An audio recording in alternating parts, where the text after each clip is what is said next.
Hi, I'm Ruth with Entertainment Weekly. Thank you so much for chatting to us today.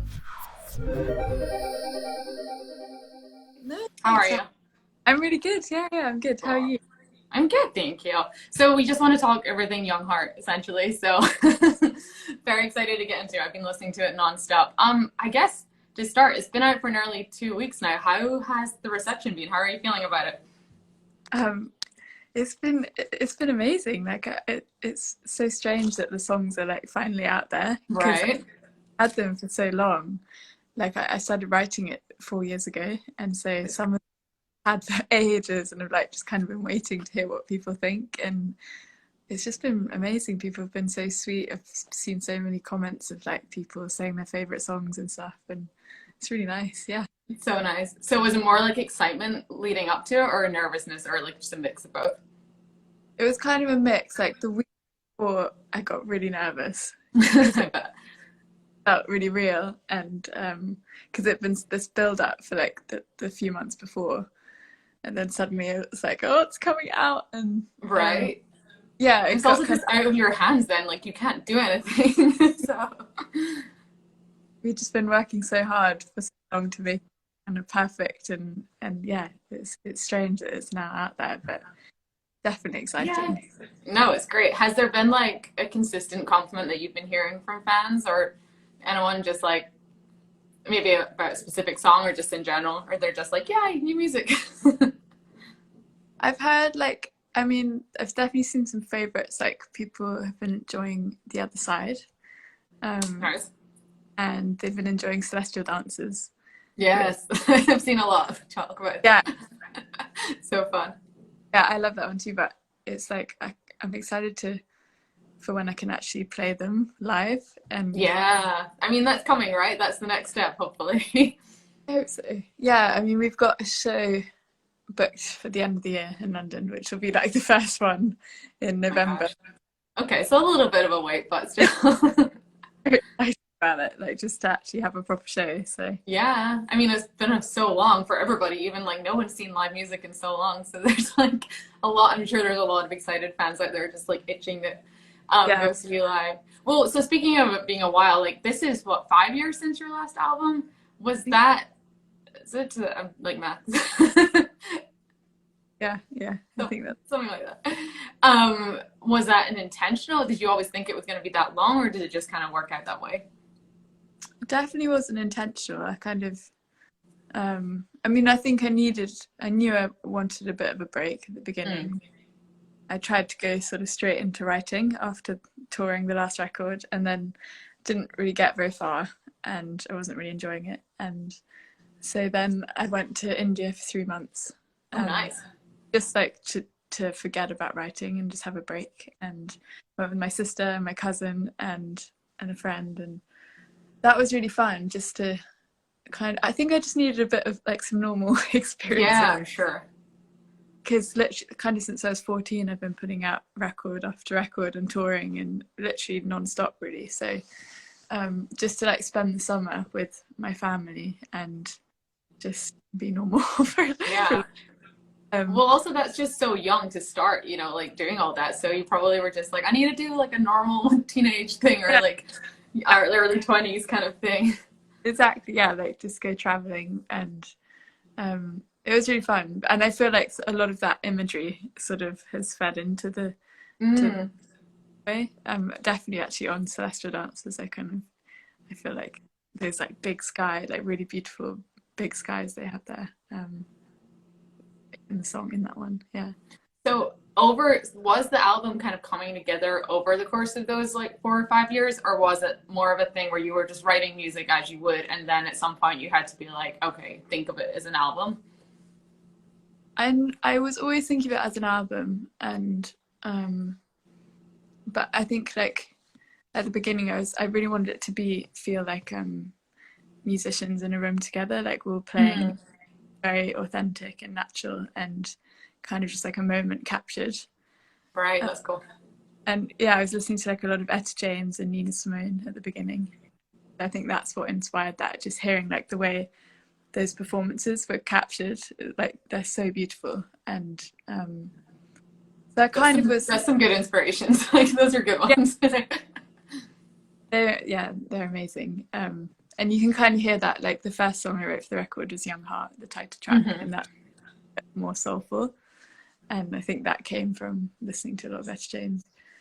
But Did you know pretty quickly? Sorry, go ahead.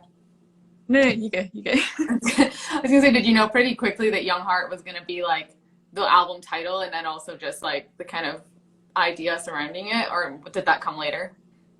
No, actually, I knew it was like the core. Like when I wrote that one, I thought, Mm-hmm. okay, this feels different to anything that I've done before. So I think this is the new sort of direction.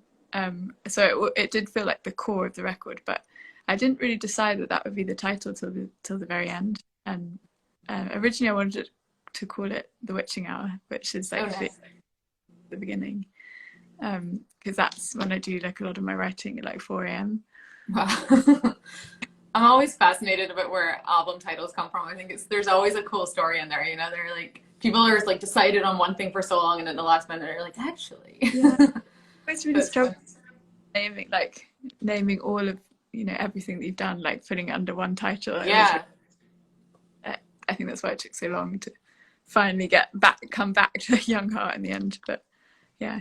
Right. I'm sure just like second guessing, like, is that what it's gonna be, or am I gonna change my mind?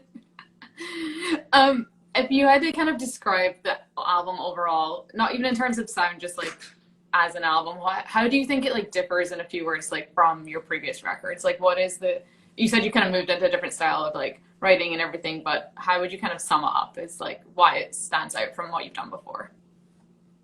I think it's a lot more stripped back than the last record.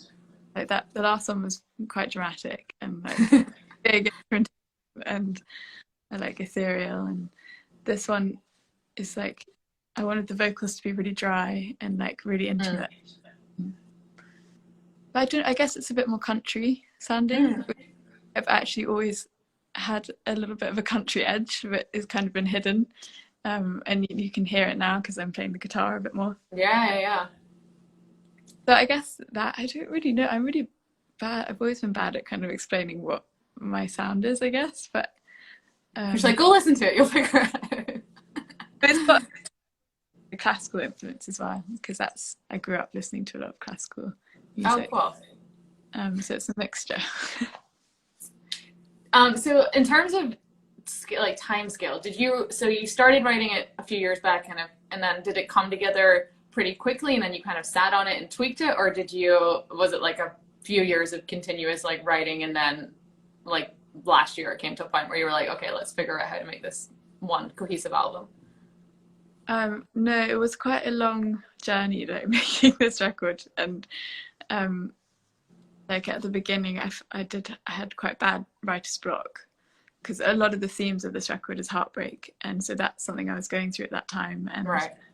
Did space from it, I think, and I found it really difficult to write or to listen to music or anything. So I feel like you need to feed yourself lots of different music to be inspired. And I didn't really want to listen to anything, and so it just took a long time to feel inspired by something and to be able to finish the songs. So they kind of came in fragments over the past 4 years, I guess.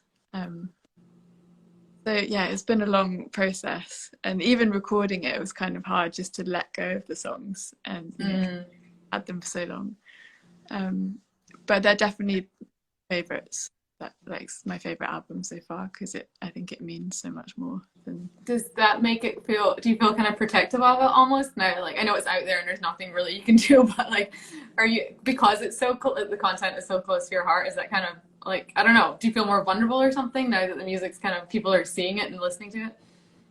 I don't know. I did for a while. I feel because I've had space or time from that, so I feel like it's quite nice to share it and to see that people who everyone goes through that, so it's quite nice to people can relate to it. And but definitely like when I was recording it and just how it all came together, I was very protective of how it sounded. And yeah, that's so cool. I mean, was it cathartic in a way too, just to like write your way through heartache or your breakups? I don't know, I didn't enjoy it. I found it quite difficult, but no, Is it's like they're my favorite songs, but they were definitely the hardest to write. Yeah. But that's cool. There's a feeling of accomplishment to that as well. Just being Yeah. like, I had to force myself through this, but it turned out really well. Yeah, exactly. That's cool. So then you spent some time, don't tell me if I'm wrong, but you spent some time in LA and Nashville as well while you were writing it. Yeah, that's right. Yeah. How did that kind of shape the album or like influence your writing and just like the sound? Yeah, well, so I went to LA first, and that was mainly because I started listening to Joni Mitchell and electronic. I was so inspired by that. I think because then I started writing the guitar because of that a lot more. So it kind of got this Laurel Canyon feel, and I felt like that's where people maybe would understand the music a bit more that I was making.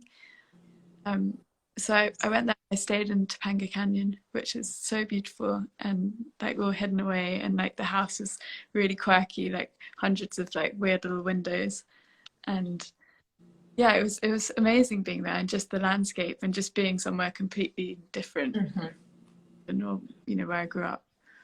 And I wrote Evergreen there, and that was like I remember writing that and feeling like this feels right for the album, and I feel like I'm in the right place now. And then I went to Nashville, and that's like the home of storytellers. I feel like everybody's a musician. Oh yeah, literally every person on the street. Amazing. And I had such a good time there because there's no pressure at all when you're writing. It just feels like everyone wants to have a good time and have a fun day, and see if some music comes of it. Like if it happens, it happens. Yeah, they just want to make a nice song, make something beautiful. So I really enjoyed that a lot. And I met Ian Fitchuk and Daniel Tashing there, who produced the record. Right. How was working with them? How do you feel like that? What did that like bring out of you? Maybe that you didn't know it was there before. Maybe. I don't know. It was quite instant though. Like when we were writing, I felt like we got on really well, and we wrote Surrender first. We had 3 days together, and we wrote 3 songs. And I don't know. It suddenly felt like I was where I was meant to be when I met them. I feel like it was. That's lovely. Yeah, no, they're so talented, and Daniel's like an incredible lyricist, and he'd sit with me, because that was kind of the struggle on this record, was like getting the right lyrics for me, because I felt like what I wanted to say was so important, and I didn't know how to song, and so he'd like listen to me like sort of mumbling and decipher somehow. He'd be like, "This is what you're saying," and he would like, I was like speaking in tongues, and he'd write it out, and yeah, it was amazing. I love that. So collaborative. That's like the perfect collaboration. You're like, here's what I'm kind of thinking, and he's like, let me make sense of this for you. So cool. Are you hoping you'll get to work with them again just because it went so well this time? I hope so, yeah. I mean, they're so talented, and they play everything. So on the record, it was kind of just the 3 of us like playing all the. So yeah, it's great to work with them. Yeah. Are there other producers, or is there anybody out there that you would really love to like collaborate with? That's a huge question. There's so many people out there. I don't know. I mean, I've worked, because also on this record, James Ford produced a few songs, and I've worked with him on most of my albums, and he's so incredible. So I love more with both of those teams of people. Yeah, they're amazing. I mean, if it works, keep doing it. And then the Surrender video you did with Sophie Mueller, right? How did that kind of come about, and how was just working with her? It was so fun. It was just the 2 of us, because obviously like there were restrictions, so we couldn't have more. And so it was just her, and she filmed it all on her phone, which seriously? You would not know that from watching it. So she's so incredible. And yeah, we just went to St. Leonard's Beach, and which was like really stormy, and it was freezing cold. Okay, I was gonna say, was it cold? Because it looked so cold. I was in so much pain. But I feel like every video I do, I'm always freezing, so I just have to. But yeah, she was amazing, and I've worked with her. She did like all the early videos, like Skinny Love, Shelter. She always kind of gets me really well. I feel like she knows what's in my mind. But yeah, so another good collaborator, someone who's like, I can see where you're going with this. Do you enjoy doing? I know so many artists like doing music videos can be the worst part of it. Do you like it, or is it something you're like, I mean, not maybe when you're working with Sophie, that's going to be great because you can collaborate, but is it something you like dread, or do you not mind doing them? No, I really enjoy it actually. I love like the whole, yeah. I mean, like all the artwork for the album, like anything visual like that, I really enjoy it. And like making a little storyboard and also just working with someone like her and like hearing her ideas I find that really exciting and fun. Yeah. Totally, that's cool. I want to talk about a couple other songs. So Loneliness was supposed to be on Beautiful Lies, right? And then it was held, or it didn't have a place there, so you find room for it on Young Heart. Yeah, kind of. I wrote it around that time, and I just didn't. I don't know why at the time it just didn't feel quite right, and I think it kind of fits in more with this record and just the themes. Like there are a lot of themes of loneliness and just solitude, and so it just made sense for this one a bit more. And we reworked it. I did it with James Ford, and he kind of reworked it. Suddenly had this different sound. It made a lot more sense to me. Nice. That's so good you got to use it though. Like it'd be sad to just never have done anything with it. So that's cool to fit in. Is there one song that you're like particularly excited to play live when you finally get to, or that you think people are gonna just like go crazy for? Or maybe one that you're like nervous to play, just like, oh, it's gonna be the most challenging maybe. Probably like Nobody Knows Me Like You Do is quite, I mean, it's emotionally challenging. Right. I was gonna say like one that might choke you up while trying to get through. That's what I don't know if I could get through that one, but it's also got some like big notes in it, which it's quite like terrifying live. But I don't know. I think it would be fun to do Young Heart live. I mean, it's really long, which I don't know. It would be quite cool to like do a big ending with it. And yeah. Love doing that live. That songs kind of become something else when you do them live. Yeah, totally. But yeah. Do you have a preference of being in the studio or being on stage, or is it just like both are great? You like once you've won for a while, you want to. Right, I imagine. But no, because we did this live stream last month. And so I was with my band and we had a string section and like a whole, it was just so nice to be playing again. And we rehearsed like, you know, for 2 weeks before that. So we were all like ready to be touring. And then we did this one show and then just, that was it. So we all like, right. Okay. So yeah, I'm ready for more. Also, just to be in front of an actual live audience and not, you know, like live streams are cool, but like to actually hear people and see people in front of you will be, I mean, personally, I'm very excited just to go see live music. So I can't imagine as a performer, like what it must feel like to not get to do that for so long. Yeah, you just don't get the same energy. Yeah. Not the same, but yeah.